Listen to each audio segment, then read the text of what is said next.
Be looking at a single passage, Okay. but it's really powerful. It's all about the nature of Allah. Hmm. And even if, you're not super familiar with Islamic theology, I Mm-hmm. think you'll find this really interesting because it gives us this window Yeah. into how like a major world religion Mm-hmm. conceptualizes the divine. Yeah, absolutely. It's like get a really concentrated Right. dose of core Islamic beliefs Yeah. about God in this passage, touching on, Everything. his uniqueness, his power over creation, all of it. It starts with this like really bold statement, Allah, there is no deity except him. Right. Like that's the foundation Yeah, upon which everything else is built. exactly. Exactly. This is like the heart of Yeah. Islamic monotheism, Right. the concept of tawhid. Right. And it's not just about like believing in one God. Mm-hmm. It's about understanding that divinity is like utterly singular, indivisible, right? Right. And this has like massive implications Yeah.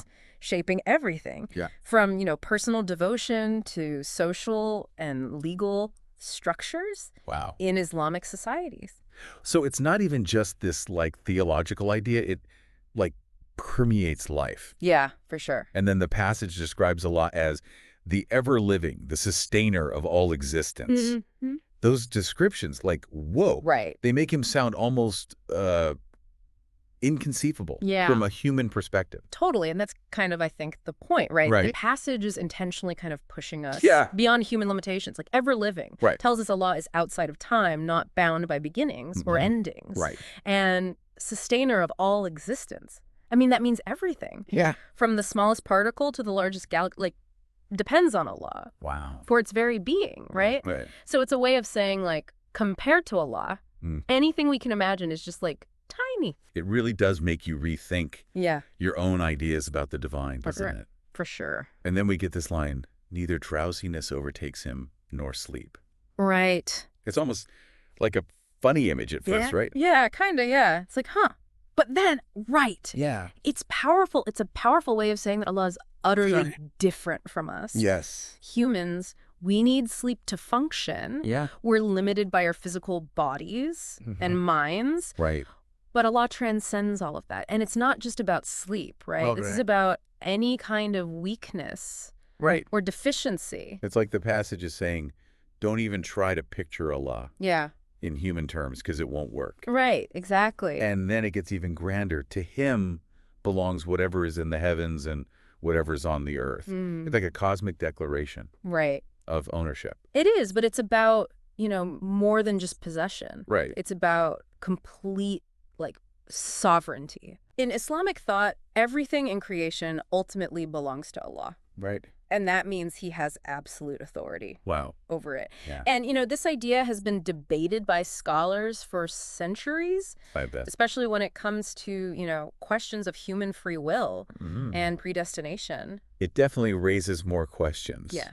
Yeah. than it answers, doesn't it? It does. It does. But it forces you to think Yeah. about the relationship Yeah. between creator and creation on a whole other level. Absolutely. And then we get this line that I found particularly intriguing.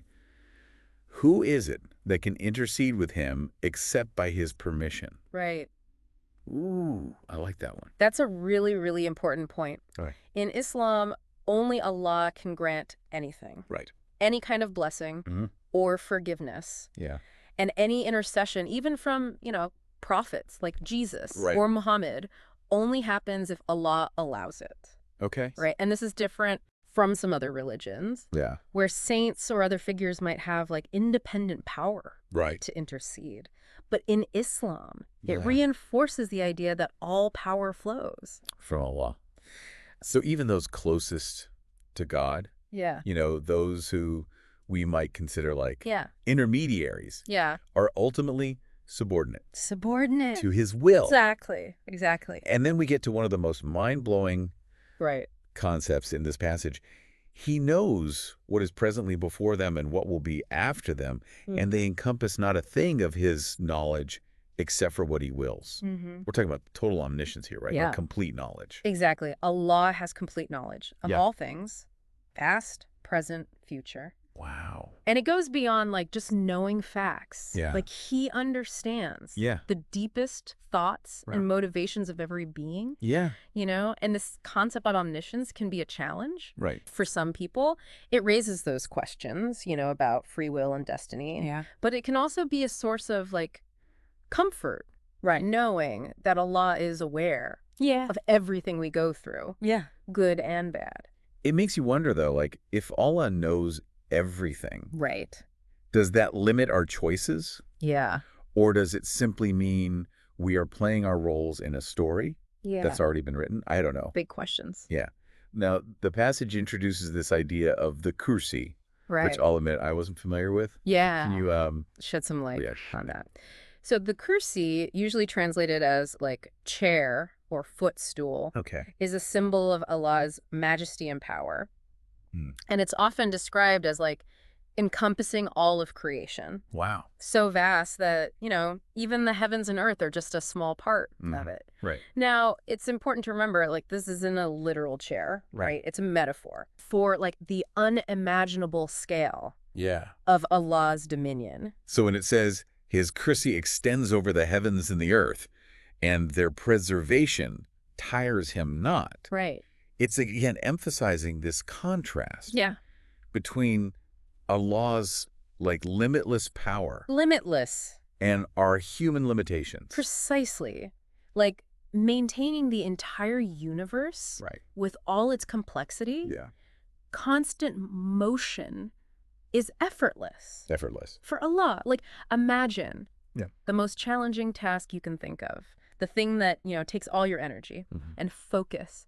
Now imagine doing that while simultaneously managing Oh, gosh. billions of galaxies, Yeah. all the laws of physics, like every thought and action Wow. of every being, Wow. and not even breaking a sweat. That's wild. That's the kind of power we're talking about. Yeah. Unfathomable. It's truly like awe-inspiring. Yeah, Even if it like strains the limits it does. of our understanding. It does. So there's just like a few lines. This passage has taken us from like this core principle of Tawheed Mm-hmm. to this like picture of Allah as like eternal, Right. all-powerful, All-knowing. all-knowing and beyond anything you Yeah. can truly grasp. It really is.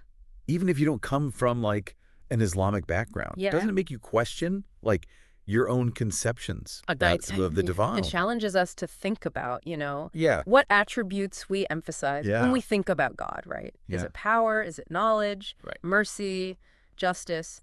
And how do these attributes Yeah. shape our understanding of like our place Yeah. in the universe? It's a really powerful reminder, I think, that there's always more to learn Oh, yeah. and explore Always. when it comes to faith and spirituality. For sure. And it's a great jumping off point, I think, for like further exploration Totally. of Islamic thought. Yeah. Maybe it even prompts you to consider Yeah. your own beliefs Your unbelief. in a new light. Yeah, absolutely. Thanks for joining us on this deep dive, and keep those questions coming. Absolutely. See you next time. Bye.